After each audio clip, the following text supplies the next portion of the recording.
ආවුෂ බොහෝ වේවා. ඉතින් ගොඩක් දෙනා හොයන මාතෘකාවක් හොයන වීඩියෝක් මේක 2026 ලංකාවේ 80 වෙනි ඇස්තුමේන්තුගත අය ලංකාවේ පාර්ලිමේන්තුවේදී මුදල් ඇමතිවරයා ප්‍රකාශයට පත් කරා. ඉතින් ඒ සම්බන්ධව ඔබ සමාජ මාධ්‍යවලින් නැත්නම් ජනමාධ්‍ය දකින්න ඇති. ඉතින් අද අපි කතා කරනවා ඔබට එම වීඩියෝව ඇතුලේ ඔබට එම අයවැය ඇතුලේ බදු ඔබට මොන වගේ සහන ලැබෙයිද, මොන වගේ මට්ටම් බදු වැඩි වේද අඩු වේද කියලා අපි බලමු. අද මේ සම්පූර්ණ වීඩියෝ එකකින් බලන්න අමතක කරන්න එපා. අද අපිත් එක්ක එකතු වෙනවා බදු උපදේශක ඩිෂා මොරාස් මහත්මයා. අයිබෝන්. හරි. ඉතින් අපි කතා කරන ගොඩක් දේවල් මේ වීඩියෝ එක අනිවාර්යයෙන් වැදගත් වෙයි. බලමු දැන් අපි සරලව මෙහෙම ප්‍රශ්නයක් අහමු. දැන් 2026 අයවැය ශ්‍රී ලංකා ප්‍රජාතන්ත්‍රික සමාජවාදී ජනතාවගේ ජනාධිපතිතුමා නැත්නම් තාත් පැත්තකින් මුදල් ඇමතිවරයා ජනතාව සතු කරා. ඉතින් මට මුලින්ම කියන්න පුළුවන්ද දැන් මේ අයවැය තුලදී ප්‍රධාන වශයෙන් දැන් අපි බදු කොටස කතා කරන්නේ. මොන වගේ බදු වලට විශේෂයෙන්ම අවධානය යොමු වෙන්නේ? ඔව් කලින්දු. ප්‍රධාන වශයෙන් ඇත්තරම බදු මාතෘකා 9ක් ගැන මේ අයවැය තුලින් කතා කරා. ඉතින් මේ බදු මාතෘකා 9 ගැන අද අපි මේ වීඩියෝ තුල කතා කරන්න යනවා. ඉතින් සමහර අයට සමහර ශේෂ්ත්‍රයන් වලට වාසි සහගත වගේම සමහර ශේෂ්ත්‍රයන් වලට යම් යම් අවාසි සහගත තත්ත්වනුත් මේ බදු ප්‍රතිපත්තිය ඇතුලේ තියෙනවා. ඉතින් මේ බදු ප්‍රතිපත්ති 9 ගැන තමයි අද අපි කතා කරන්න යන්නේ. ඉතින් ගොඩක් අයට මේ දැන් වෙනදා නම් අයවැයේදී කලින්දු ටෙක්නිකල් රිපෝට් එකක් මේක වෙනම දෙනවා. ඒ කියන්නේ බදු ප්‍රතිපත්ති වල වෙනස්කම් ටික අපිට ටෙක්නිකල් රිපෝට් එක හරහා කෙලින්ම බලා ගන්න පුළුවන්. හැබැයි මේ පාර විශේෂ දෙයක් තියෙනවා. මේ ටෙක්නිකල් රිපෝට් එක මේ පාර ඉදිරිපත් වුණේ නැහැ. ඉතින් අපි තීරණය කරා ඔබට මේ වීඩියෝ එක බලන ඔබට මේ බදු ප්‍රතිපත්ති ගැන ඉක්මනින් සහ ඉතාමත් නිවැරදිව බලා ගන්න ලේසි වෙන විදිහට පහසු වෙන විදිහට මේ ටෙක්නිකල් නෝට් එකට අදාළ බදු කොටස් ටික විතරක් වෙනම PDF එකක් විදිහට අපේ නිල වෙබ් අඩවිය තුල පළ කරලා තියෙනවා. ඉතින් ඔබට පුළුවන් www.accbuddy.lk කියන වෙබ්සයිට් එකට ගිහිල්ලා මේ අයවැයේ බදු වල වෙනස්කම් ටික සරලවම PDF එකක් විදිහට ඩවුන්ලෝඩ් කරගන්න. ඉතින් ඒක මතක් කරන ගමන් අපි ඉස්සරහට යමු කල්දු. බදු වර්ග 9ක් නැත්නම් ශේෂ්ඨ 9ක් ගැන සම්පූර්ණ අවධානය යොමු කරලා තියෙනවා කියලා අයවැය තුල පැහැදිලි කරා. ඇත්තට මොනවද ශේෂ්ඨ 9? ඔව්. ඉතින් මේකේ පළවෙනි එක තමයි විශේෂයෙන් කියන්න ඕනේ මේ පාර අයවැය ෆිස්කල් ප්‍රතිපත්ති ඉදිරිපත් කරලා තිබුණා. ඉතින් මේකේ ලොකු අවධානයක් දීලා තිබුණා මේ බදු සම්බන්ධව. ඒකෙදිත් tax on good and services කියන එකට වැඩි අවධානයක් තිබ්බා. ඉතින් මේ භාණ්ඩ සහ සේවා මත බදු මත අයවැය බදු සම්බන්ධව සහ ඉන්කම් ටැක්ස් එක බිලියන 1210ක බිලියන්ස් ප්‍රමාණයක් ඉන්කම් ටැක්ස් වලින් එකතු කරන්න යනවා මේ පාර. ඒ වගේම අපි සරලව අපේ භාෂාවෙන් ඒක පුද්ගල ආදායම් බද්ද. ඔව් ඒක පුද්ගල සහ කම්පැනිස් වලට අදාළ ආදායම් බද්ද සමාගම් බද්ද. ඉතින් ඒකත් එක්කම 3056ක බිලියන 3056ක good and services වලට ටැක්ස් වල එස්ටිමේටඩ් ඉන්කම් එක තියෙනවා. ඉතින් මේ මතක් කරගන්න කැමති මේ පාරත් අයවැය හිඟය රුපියල් බිලියන 1757ක වගේ මුදලක් තියෙනවා අයවැය හිඟය. සාපේක්ෂ ගිය අවුරුදු 2025 අවුරුදු සාපේක්ෂ 2026 අවුරුද්දේ අයවැය තුලදී හිඟය අඩු වෙලා තියෙනවා. හිඟය අඩු වෙලා තියෙනවා මේ පාරේ. يعني හොඳ ආර්ථික හොඳ ප්‍රවණතාවක් තියෙනවා. එස්ටිමේෂන් එක බලද්දි ප්‍රවණතාවයක් තියෙනවා. මොකද වියදම් සහ ආදායම් එක බලනකොට ඒකේ වෙනසක් වෙලා තියෙනවා. ඉතින් ඒකත් එක්ක අපි ඉස්සරහට යමු. මම කියවනේ මේකේ 9ක් තියෙනවා කියලා බදු ප්‍රතිපත්ති 9ක් ගැන කතා කරනවා. ඉතින් පළවෙනි එක තමයි VAT එක සහ SSCL එක ගැන කතා කරන්න. ආනයනික පොල් තෙල් සහ පාම් ඔයිල් වලට තමයි මේක අදාළ වෙන්නේ. ඉතින් ඔබ ව්‍යාපාරයක් විදිහට මේ දේ කරනවා නම් එහෙම නැත්නම් මේ හා සම්බන්ධ ඒ කියන්නේ පොල් තෙල් සහ පාම් ඔයිල් ඔබේ ව්‍යාපාරයට අවශ්‍ය නැහැ. උදාහරණයක් ඔබ රෙස්ටුරන්ට් එකක් කරනවා නම් ඔබ ෂෝටිස් වෙළඳාමේ නම් ඉන්නේ සහ ඔබ මේ තෙල් ආශ්‍රිත දේවල් නිපදවනවා නම් ඉන්න ඔන්න ඔබට මේක බලපාන්න යනවා. ඉතින් මේ තාක් මේ ආනයනික පොල් තෙල් සහ පාම් ඔයිල් සඳහා තිබුණේ ස්පෙෂල් කමොඩිටි ටැක්ස් එකක්. ඉතින් මෙන්න මේ ස්පෙෂල් කමොඩිටි ටැක්ස් එක එහෙම නැත්නම් මේ SCL කියන එක අයින් වෙලා මේ පාරේ ඉඳන් එකතු වෙන්න යනවා මේකට VAT එක සහ SSCL එක. ඉතින් VAT එක 18%යි SSCL එක 2.5%. ඉතින් මේකත් එක්ක අර යම් කිසි වෙනසක් සිද්ධ වෙයි මේ ආනයනික පොල් තෙල් සහ පාම් ඔයිල් වල.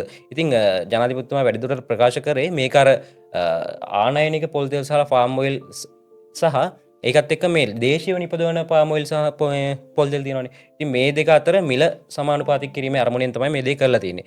ඉතින් නමුත් මේකත් එක්ක යම්කිසි වෙනසක් සිද්ධ වෙයි. මොකද ලංකාවේ මේ වෙනකොටත් වැඩි වශයෙන්ම දේශීය නිපදවනවට වඩා වැඩියෙන්ම ආනයනය කරන එක තමයි සිද්ධ වෙන්නේ මේ පාම් ඔයිල් සහ පොල් තෙල් කියන නිෂ්පාදන දෙකම. ඉතින් ඒකත් එක්ක අර පාම් ඔයිල් සහ පොල් තෙල් භාවිතා කරන නැත්නම් ඒ ව්‍යාපාර කටයුතු වල යෙදෙන ඔබට යම්කිසි වෙනසක් සිද්ධ වෙනවා මේ පනත හරහා.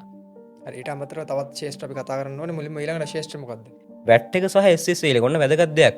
ඉතින් මෙච්චර කල් VAT එක සහ SSCL එක සඳහා threshold එක කියන්නේ මේ VAT එක සහ SSCL සඳහා බදු බැදියාවකට යටත් වෙන්නේ මිලියන 60ක්. අවුරුද්දට මිලියන 60කට වඩා වැඩි සේල් එකක් කරන කෙනෙක්ට විතරයි කෙනෙක්ට තමයි මේ VAT එක සහ SSCL එක අනිවාර්යෙන් ගෙවිය යුතු වෙන්නේ. හැබැයි ඔන්න මේ 2026 අප්‍රේල් 1 වෙනිදා ඉඳලා මේක ගේන්න යනවා මිලියන 36කට. අවුරුද්දකට මිලියන 36කට. තව ටික සරල කරලා කියන්නද? සරලවම කිව්වොත් මාසයකට ලක්ෂ 30යි. කලින් මේක ලක්ෂ 50ක් තිබුණා. කලින් ඔබ ලක්ෂ 50කට වඩා වැඩියෙන් ආදායමක් උපයනවා නම් විතරයි වැට් එකක් සහ SSL එකක් ගෙවිය යුත්තේ. ඒ කියන්නේ අවුරුදු මිලියන 60ක්. හැබැයි මේක ඔන්න ගෙනලා තියෙනවා අවුරුද්දට මිලියන 36 සීමාවකට. ඒ කියන්නේ ඔබ මාසෙකට ලක්ෂ 30ක් තවත් සරල කරොත් දවසකට ලක්ෂයකට වඩා වැඩියෙන් උපයනවා නම් ඔබ අනිවාර්යෙන් වැට් සහ SSL ගෙවිය යුතුයි. ඉතින් මේකේ වාසිය වගේම අවාසියත් තියෙනවා. මොකද මේකේ තියෙන වාසිය තමයි ඉතින් ගොඩක් අර ව්‍යාපාරික ගත්තොත් කුඩා පරිමාණ ව්‍යාපාරිකයොත් සමහර වෙලාවට වැට් එක නොගෙව කුඩා පරිමාණ ව්‍යාපාරිකයෝ ඉන්නවා වැට් එක සහ SSL එක නොගෙව තරංකාරී මිලකට භාණ්ඩ විකුණනවා. නමුත් අර මහා පරිමාණ ව්‍යාපාරික ටිකක් ඉන්නවා ඒගොල්ලෝ වැට් එක සහ SSL එකත් එක්ක තමයි මේ මිලට විකුණන්නේ. ඉතින් මේක ටිකක් අර හැමෝටම දැන් ඔන්න වැට් එකයි SSL එක ඇප්ලයි වෙන්න යන නිසා මේක මිලෙහි එක සමානාත්මකතාවයක් එනවා. හැබැයි ඔබ මතක තබා යුතුයි ව්‍යාපාරිකයෝ විදිහට මේ වැට් එක සහ SSL එක ඔබ ගෙවන ටැක්ස් එකක් නෙමෙයි. මොකද මේක හැම වෙලේම විතං කළ හැකි බද්දක්. ඒ කියන්නේ මේක හැම වෙලේම ගෙවන්නේ අවසන් පාරිභෝගිකයා. ඉතින් මේකේ තියෙන අවාසිය තමයි බාණ්ඩවල මිල ගණන් ඉදිරියේදී වැඩි වෙනවා. බාණ්ඩ හා සේවාවල මිල ගණන් අනිවාර්යෙන් ඉදිරියේදී වැඩි වෙනවා. මොකද හැම බාණ්ඩයකටම වැට් හා SSL එකතු වෙනවා. හැබැයි ව්‍යාපාරගත බාණ්ඩ කොටසක් තියෙනවා නැත්නම් ඒ බාණ්ඩවල විතරද මිල වැඩි වෙන්නේ? වෙනම තියෙනවා කලින්දු වැට් සහ SSL exempted list එකක් තියෙනවා. ඒකට exempted list එක අරනකොට තියෙන සියලුම බාණ්ඩවලට මේ මිල වැඩි වීම සිද්ධ වෙනවා. හැබැයි ව්‍යාපාරික වශයෙන් මේකේ තියෙන වාසිය තමයි ඔබට දැන් ඉස්සර වගේ ක්ලේම් කරන්න වැට් ක්ලේම් කරන්න ටැක්ස් සප්ලයිස්ලා හොයාගන්න එක අමාරු නෑ. මොකද දැන් හැමෝම වැට් වලට ඇප්ලයි වෙන නිසා හැමෝම වැට් වලට රෙජිස්ටර් වෙන නිසා ඔබට ලේසියෙම වැට් ක්ලේම් කරගන්න පුළුවන් ව්‍යාපාරික විදිහට. ඉතින් මේක අර අන්තිමට මේකේ අවසන් පාරිභෝගිකයට තමයි මේකේ ඉම්පැක්ට් එක දැනෙන්නේ. මොකද අවසානයේදී බාණ්ඩ හා සේවාවල මිල වැඩිවීමක් තමයි සිද්ධ වෙන්නේ. අය අන්තිමට ගෙවන්නේ මේක එන් කන්සියුමර්. කියන අවසන් පාරිභෝගිකයට තමයි මේ මිල දැරීම සිද්ධ වෙන්නේ. සරලව මේ වීඩියෝ වල ඔබ මේ ගෙවන්න සිද්ධ වෙන්නේ. අනිවාර්යෙන්. හරි ඒ වගේ කතා කරන හරි ඊට පස්සේ අපි ඊළඟ කතා කරමු තව මොන ශේෂ්ඨ තියෙනවද? ඔව් ඊළඟ තුන්වෙනි එක තමයි ඔන්න රෙදිපිලි ආනයනය කරන අයටත් ඔන්න මේකේ බලපෑමක් තියෙනවා. ඒක තමයි ආනයනික රෙදිපිලි මත අය වෙන සෙස් බද්දක් මීට කලින් අය වුණා. ඒ කියන්නේ කිලෝ 1කට රුපියල් 100ක වගේ සෙස් බද්දක් ආනයනික රෙදිපිලි වෙනුවෙන් අය වුණා. ඉතින් ඔන්න ඕකත් 2026 අප්‍රේල් 1 වෙනි ඉඳලා ඕකත් ඉවත් වෙන්න යනවා. මේ සෙස් බද්ද සම්පූර්ණයෙන් ඉවත් වෙනවා. ඒක අයින් වෙලා මේකට එකතු වෙන්න යනවා වැට් සහ SSL එක මේකට එකතු වෙන්න යනවා. මොකද කලින් මේ ආනයනික රෙදිපිලි මත මේ වැට් එකයි SSL එක තිබුණේ නැහැ. හැබැයි ඔන්න 2026 අප්‍රේල් 1 වෙනි ඉඳලා මේ සෙස් බද්ද සම්පූර්ණයෙන් අයින් වෙලා මේකට එකතු වෙන්න යනවා අර ආනයනික රෙදිපිලි මත වැට් එකක් සහ SSL 18ක් වැට් එක ඒ වගේම 2.5ක SSL එකක්. ඉතින් කලින් ඔබට ගෙවන්න සිද්ධ වුණේ කිලෝ 1කට රුපියල් 100ක වගේ සෙස් බද්දක්. ඉතින් ඔබ ගෙන්නන ක්වොන්ටිටි එකත් එක්ක ඔන්න වෙනස් වෙන්න පුළුවන්. දැන් පොඩි ක්වොන්ටිටි එකක් ගෙන කෙනෙක්ට සමහරට වාසි වෙන්නත් පුළුවන් අවාසි වෙන්න පුළුවන්. ලොකු ක්වොන්ටිටි එකක් ගෙන කෙනෙක්ට ඒක තත්ත්වය වෙනස් වෙන්න පුළුවන්. අපි ඔතනම කතා කරමු වැට් බද්ද ගැන කතා කරද්දිම වැදගත්ම කාරණා තමයි වාහන ආනයනය. ඔව්. ඒක ගැනත් අපි ඉස්සරහට කලින් කතා කරනවා. වාහන ආනයනය වැදගත් ප්‍රශ්නයක්. ඒක වාහන ආනයනය කරන අයටත් ඔන්න විශේෂ දෙයක් සිද්ධ වෙනවා මේ ආපු ටැක්ස් ප්‍රොපෝසල්ස් එක්ක. අපි බලමු ඒක මොකක්ද කියලා.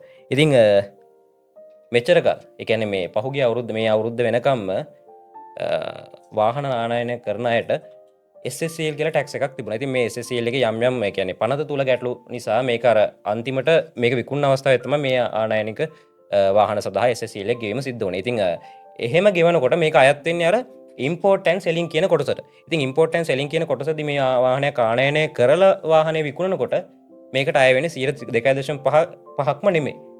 සම්පූර්ණ විකුණුම් මුදලින් ඒකේ 50%ක් සම්පූර්ණ නිදහස් වෙනවා මේකේ බද්ද. එතකොට ඉතුරු 50% තමයි අය වෙන්නේ. ඉතින් සරලවම කිව්වොත් සම්පූර්ණ විකුණුම් මුදලෙන් 1.25%ක් තමයි මෙච්චර කල් කලින්දු අය වුණේ.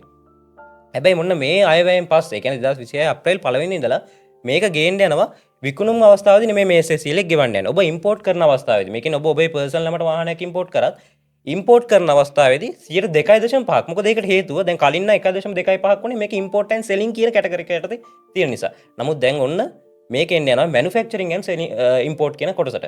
එහෙම ආපු ගමන් මේක 1.25%ක් නෙමෙයි මේක 2.5%ම ඔබ ගෙවිය යුතුයි ඉම්පෝර්ට් කරන අවස්ථාවේදී. ඔන්න වාහන මිලට පොඩි වෙනසක් සිද්ධ වෙන්න යනවා. 1.25%කින් කලින් 1.25%ක් කොහොමද තිබුණා.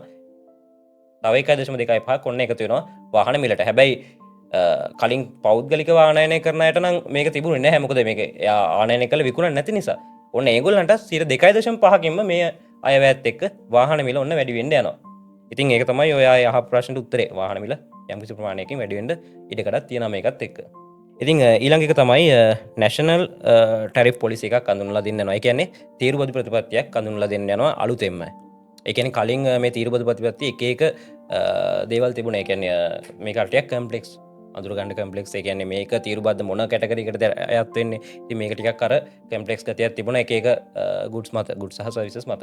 හැබැයි ඔන්න කියලා තියෙනවා මේක මේ 2026 අප්‍රේල් 1 ඉඳලා අලුත් සරල කරපු තිරපති ප්‍රතිපත්තියක් ගේන්නවා කියලා. ඉතින් ඒකත් එක්ක කලින් තිබුණ ටැරිෆ් එක 0.15 0.20 විදිහට තමයි තිබුණේ. අන්න ඒ ස්ලැබ්ස් ටික සම්පූර්ණයෙන් අයින් වෙලා මේ ගේන්න යනවා 0.10 20 30 කියන ස්ලැබ්ස් වලට. ඉතින් මේ හරහා ඔන්න ඉස්සරහ ඩෙෆිනිෂන් එකක් දෙයි මේක කොහොමද සිද්ධ වෙන්නේ කියන එක සම්බන්ධව.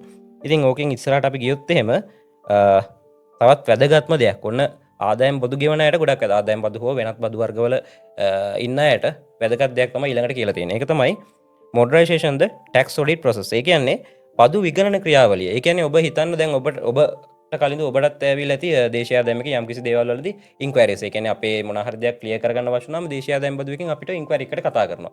ඉතින් ගොඩක් අපිත් දැකලා තියෙන දෙයක් තමයි ඉතින් ගොඩක් වෙලාවට මේ වගේ අවස්ථාවලදී හැන්ඩල් වෙන විදිහ වෙන සමහරලාට පර්සනල් මැටර්ස් මේකට අදාළ වෙන වෙලාවල් තියෙනවා. මං කියන්නේ හැම වෙලේම නෙමෙයි යම් අවස්ථාවලදී දේවල් සිද්ධ වෙනවා. එහෙම නැත්නම් අපි කියන්නේ අතයට ගන්න දුනු කියලා. ඉතින් ඒ වගේ දේවල් සිද්ධ වෙන අවස්ථා තියෙනවා. ඉතින් ඒවා අවම කරගන්න ඕන දැන් හරියට ගේන්න යනවා බදු විගුණන ක්‍රියාවලියකට අදාළ ක්‍රියාමාර්ගයක් ඔන්න ගන්න යනවා. ඉතින් මේ යටතේ වෙනම කමිටි එකක් කරා තමයි ඔබ විගණනය කිරීම සිද්ධ වෙන්නේ. මොනවා හරි ඉන්ක්වයරි එකකදී ඔබ වෙනම කමිටි එකක් යටතේ තමයි විගණනය කිරීම සිද්ධ වෙන්නේ. ඉතින් ඒකට අපි මේක ඉතින් ඊටාම සාධනීය කරුණක්. ඉතින් මොකද ඒකත් එක්ක අර කලින් කියපු විදිහට දේවල් සිද්ධ වෙන්නේ නැතුව අල්ලස් වගේ දේවල් ගොඩාක් අඩුයි කියලා හිතනවා අපි මේකත් එක්ක. මොකද වෙනම ස්පෙෂල් කමිටි එකක් කරා තමයි ඉන්ක්වයරිස් හැන්ඩල් වීම සිද්ධ වෙන්නේ. මේ ඔඩිට් ප්‍රොසෙස් එක සිද්ධ වෙන්නේ. ඉතින් මේකත් එක්ක ටැක්ස් ගෙවන අයට ගොඩක් පහසු වෙයි ඉදිරියේදී වැටික් කරගෙන යන්න. ඉතින් ඒකත් එක්ක ඉස්සරහට අපි යනවා. ඒ තමයි ඊළඟට 7 වෙනි කරුණ. ඊටම වැදගත් දෙයක්. ඒක තමයි විදුලි සංදේශන කමිෂන් සභාවේ යම් වෙනස්කම් ටිකක් සිද්ධ වෙනවලු බදු හා සම්බන්ධව. ඉතින් අර ගොඩක් වෙලාට මේක ගොඩක්ම ගෙනල්ලා තියෙන අර මුදල් විශුද්ධීකරණය සිද්ධ වෙන ගොඩක් වෙලාට. ඉතින් ඒ සම්බන්ධව තොරතුරු ලබා ගැනීමේ ක්‍රියාවලිය පහසු කරන්න මේ බදු නිලධාරීන්ට ඉතින් විදුලි සංදේශන කමිෂන් සභාවත් එක්ක එකතු වෙලා ඔන්න වෙනව වැඩපිළිවෙලක් කරන්න යනවලු. මේ සම්බන්ධව ඇමෙන්ඩ්මන්ට් කීපයක් සිද්ධ වෙලා තියෙනවා. ඉතින් ඒක ඉතා වැදගත් කරුණක් මුදල් විශුද්ධීකරණය සම්බන්ධ නිවැරදි තීරණ ගන්න. ඉතින් එතනින් ඉස්සරහට ගියොත් ඔන්න ඉතාමත් වැදගත් එකක් මේ ප්‍රොපෝසල් එක ගොඩාක් වැදගත් කෙනෙක් දෙයක් බිස්නස් කරන අයට. ඒක තමයි National Electronic Invoicing System එකක් ගේන්න යනවලු මේ ගොඩක් මේක ජනාධිපතිතුමාගේ මේ අවුරුද්දෙන් මේක ගේන්න ඉම්ප්ලිමන්ට් කරන්න යනවා කියලා. ඉතින් වැදගත් දෙයක් මේක කලින් අවුරුද්දෙත් මේ විදිහටම කතා කරා. දැන් මේ වෙනකොට මේක පයිලට් ප්‍රොජෙක්ට් එකක් විදිහට විශාල ආයතන ප්‍රමාණයක් එක්ක API තාක්ෂණය හරහා පයිලට් ප්‍රොජෙක්ට් එකක් විදිහට කරන්න වෙනකොට පටන් අරගෙන තියෙනවා කියලා කියනවා. ඉතින් මේක ඉතාමත් වැදගත් වෙලා තියෙනවා. මොකද ඒකට හේතුව දැන් ඔන්න ඔබේ සම්පූර්ණ පොස් සිස්ටම් එක ඔබගේ සිස්ටම් එක ලින්ක් වෙන්න වෙනවා සම්පූර්ණයෙන්ම දේශීය ආදායම් බදු දෙපාර්තමේන්තුවේ රැමිස් එකත් එක්ක. ඉතින් මේකත් එක්ක ඔබට අර බදු වංචා කරන්න පුරුදු වෙලා හිටපුවාට මෙන්න මේක කරන්න හැකියාව ඔන්න අවම වෙලා යනවා. ඉතින් හොඳ දෙයක් මේක. ඉතින් මොකද හැමෝම මෙතන බදු ගෙවන තත්ත්වයකට පත් වෙන්න යනවා. ඉතින් ස්ටෙප්ස් තුනක් යටතේ තමයි සිද්ධ කරන්න යන්නේ. ඉතින් පළවෙනි ස්ටෙප් එක තමයි මේගොල්ලෝ එක්ස්පෝර්ට් ඉන්ඩස්ට්‍රි එකේ නියැලෙන ව්‍යාපාරිකයෝ වෙනුවෙන් ඔන්න සිස්ටම් එක ලින්ක් කරන්න යනවා. දේශීය ආදායම් බදු රැමිස් සිස්ටම් එක සහ එක්ස්පෝර්ට් කරන ව්‍යාපාරිකයාගේ සිස්ටම් එක මුලින්ම ඔන්න ලින්ක් කරන්න යනවා. ඊළඟට මේගොල්ලෝ කියනවා වැට් ගෙවන බිස්නස්මන්ලගේ සිස්ටම් එක දෙවෙනි ස්ටෙප් එකේදී ලින්ක් කරන්න යනවා. ඉතින් ඒකත් එක්කත් දේශීය ආදායම් බදු දෙපාර්තමේන්තුව සම්පූර්ණ මේගොල්ලන්ගේ සේල් එක දැනගන්න යනවා වැට් වලට අදාළව. ඉතින් තුන්වෙනි පියවර විදිහට සම්පූර්ණ මුළු ලංකාවේම තියෙන සියලුම ව්‍යාපාරිකයන්ගේ පොස් සිස්ටම් ටික දේශීය ආදායම් බදු දෙපාර්තමේන්තුවේ රැමිස් එකත් එක්ක ඔන්න ලින්ක් කරන්න යනවා. ඉතින් මේකත් එක්ක මුළු රටම එක පොස් සිස්ටම් එකකින් නියාමනය වෙන විදිහට තමයි ඉස්සරහට යන්නේ. ඉතින් ඊටමත් වැදගත් පියවරක් ඒ වගේම සාධනීය කරුණක් මේකත්. මේ කතා කරන අයවැයත් එක්ක කලින්ද ඔයාලට තේරෙන්නේ නැති මේක ඩිජිටලයිස් වෙච්ච අයවැයක්. ඒ කියන්නේ ගොඩක් තීරණ අර ඩිජිටල් කරණයට ලක් වෙලා තියෙනවා. ඉතින් මේකත් එක්ක ගත්ත අන්තිම පියවර තමයි එක් කාර්යාල පරිශ්‍රයක් ඉදි කරන්න යනවා මේ දේශීය ආදායම් බදු දෙපාර්තමේන්තුව වෙනුවෙන්. ඉතින් අර ඩිජිටලයිස් වෙනවත් එක්ක හැමදේම පහසු වෙනවා. ඉතින් හැමදේම ඔන්ලයින් ඉක්මනට බලා ගන්න පුළුවන්. ඉතින් දේශීය ආදායම් බදු දෙපාර්තමේන්තුව අවශ්‍ය නැහැ ඉස්සරහට ගොඩක් වෙලාට අඩු වෙයි. මොකද එක තැනක ඉඳලා මුළු ලංකාවටම සර්විස් එක දෙන්න යනවා ඩිජිටලයිස් ප්ලැට්ෆෝම් සරහා. මේ ප්‍රොපෝසල්ස් 9 තමයි අතරම කලින්දු මේ අයවැය තුන අපිට ප්‍රධාන වශයෙන් දකින්න ලැබුණේ ටැක්ස් හා සම්බන්ධව. හරි. ඉතින් ගොඩක් කට්ටිය අහන කාරණයක් තමයි දැන් මේ ශේෂ්ත්‍ර 9ක් තියෙනවා බදු සම්බන්ධව. මේ තුල සරලව ගත්තොත් බදු සහන නැත්නම් පාරිභෝගික පැත්තෙන් ගත්තොත් බදු වාසි තියෙනවද? මම ඔකට මෙහෙම උත්තරයක් දෙන්නම්. තව කලින්දු මේක මම දැකපු දේ තමයි බදු සහන වලට වඩා මේක අර ඩිජිටලයිස් වෙච්ච බදු ප්‍රතිපත්ති ටිකක් තමයි ප්‍රොපෝසල්ස් ටිකක් තමයි මේකත් එක්ක ඇවිල්ලා තියෙන්නේ. ගොඩක්ම ඩිජිටලයිස් වෙලා තියෙන. ඒ කියන්නේ හැමදේම ඉස්සරහට හැමෝම දැනගන්න යනවා. සහ දේශීය ආදායම් බදු දෙපාර්තමේන්තුව මේක හැමදේම ලින්ක් වෙන්න යනවා. ඉතින් ඒකත් එක්ක තමයි ගොඩක් දේවල් තියෙන්නේ. හැබැයි අර අහපු ප්‍රශ්නෙට උත්තරයක් දුන්නොත් එහෙම ගොඩක් අය බලාගෙන ඉන්නේ නැති ඉන්කම් ටැක්ස් එකට කෝපරේට් ටැක්ස් එකට වෙනසක් වෙලා තියෙනවද කියලා. නෑ ඒවට කිසිම වෙනසක් වෙලා නෑ. ඒවා තියෙන ස්ලැබ් වල ඒ විදිහටම තියෙනවා. ඉන්කම් ටෙක්ස් කලින් අවුරුද්දේ තියෙනවා වගේම පළවෙනි ලක්ෂ 18 නිදහස ඔබ තනි පුද්ගලයා නම් පළවෙනි ලක්ෂ 18 නිදහස එතනින් ඉඳන් තමයි ටැක්ස් වෙන්නේ. සහ අනිත් කෝපරේට් ටැක්ස් එක 130 පාර්ට්නර්ෂිප් ටැක්ස් එකේ තිබුණු රේට්ස් ඒ විදිහටම තියෙනවා. කිසිම වෙනසක් වෙලා නැහැ. අර නව ප්‍රතිපත්ති කීපයක් අඳුල්ලා දීලා තිනවා. ඒකත් එක්කම අර ඩිජිටලයිස් කරන එහෙම නැත්නම් ඩිජිටල් කරණයට මේකත් එක්ක යොමු වෙලා තියෙනවා රජයක් විසින්. ඉතින් ওই දේවල් තමයි සරලවම තියෙන්නේ මේ බදු ප්‍රතිපත්තිය ඇතුලේ. හරි. ඉතින් මම විශ්වාස කරනවා ඔබට වඩාත් හොඳින් තේරෙන්නේ නැති කියලා. ඔබට මොකක් හරි ගැටලුවක් තියෙනවා පහලින් කමෙන්ට් එකක් දාන්න අමතක කරන්න එපා. ඉතින් මේ වගේ සංකීර්ණ බදු මාතෘකා සම්බන්ධව සහ මූල්‍යමය ගැටලු සම්බන්ධ තොරතුරු ලබා ගන්න අදම අපිව ෆලෝ කරන්න, සබ්ස්ක්‍රයිබ් කරන්න අමතක කරන්න එපා. අපි අදට සමු ගන්නවා. ජය වේවා. මං කලිතු කවීෂ.